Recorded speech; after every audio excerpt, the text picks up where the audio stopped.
Já a defesa de Fabrício Queiroz afirmou em nota que a indicação não constitui ato ilícito nem imoral e é natural que um ex-assessor tenha capital político, já que contribuiu com diversas candidaturas no Rio de Janeiro, professor. É brincadeira, né? Cada vez a situação piora mais. Eu sempre pergunto, converso com as pessoas, passo o dia falando com um monte de gente, até quando o Brasil vai ser refém dos Bolsonaros? Porque o Brasil, o nosso país, oitava economia do mundo, 210 milhões de habitantes, atualmente nós somos reféns de 4 pessoas. Jair Bolsonaro, Flávio Bolsonaro, Eduardo Bolsonaro e Carlos Bolsonaro. Por incrível que pareça. Nunca isso aconteceu na história do Brasil.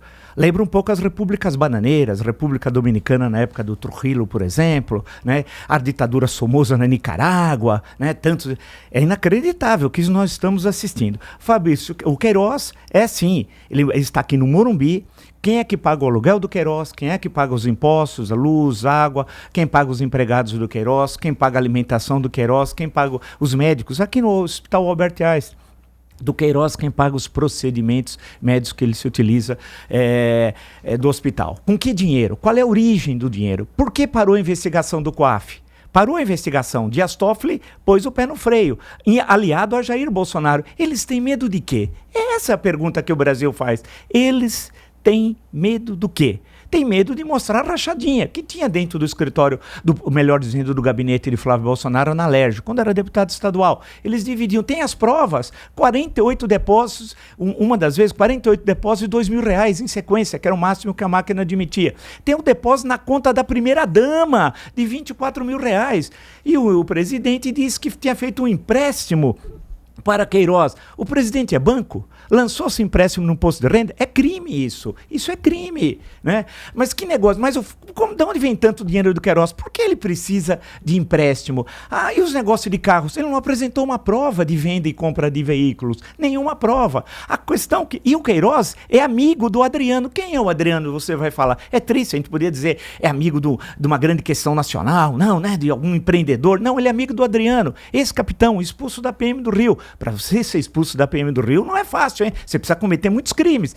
Ele é um homicida, ele chefia uma milícia conhecida pela denominação, olha o absurdo, escritório do crime, controla Rio das Pedras, controla o comércio de água, de gás, GatoNet, que eles desviam a net, fazem ligações clandestinas, construções clandestinas, é um homicida, um assassino de aluguel, amigo de Queiroz. E esse assassino de aluguel, que está foragido, condenado a 19 anos de prisão em um dos processos, desde janeiro, ele foi homenageado pelo Flávio, recebeu a medalha, a comenda mais importante da Alerj. Qual é a comenda mais importante? Medalha Tiradentes. E foi elogiado por Jair Bolsonaro, que chamou o assassino, o Adriano, de brilhante oficial. Então, a questão que se coloca é que é uma ligação com o crime organizado. Isso é muito pior do que Fernando Collor em 92 ou Dilma Rousseff em 2016. Dilma Rousseff tinha as pedaladas fiscais, que era uma questão orçamentária. Vale lembrar, o Petrolão não fez parte do processo de impeachment de Dilma Rousseff. Era questão de pedaladas fiscais, que é uma questão contábil.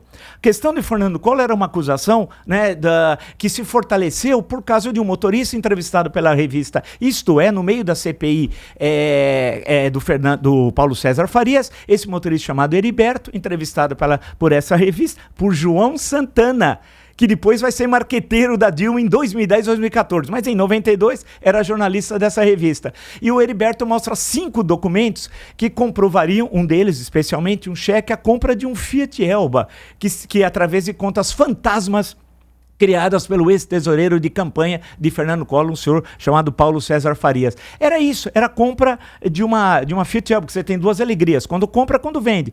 A questão que se coloca era isso. Agora, em tela, é muito mais grave, é ligação com o crime organizado, com assassinos.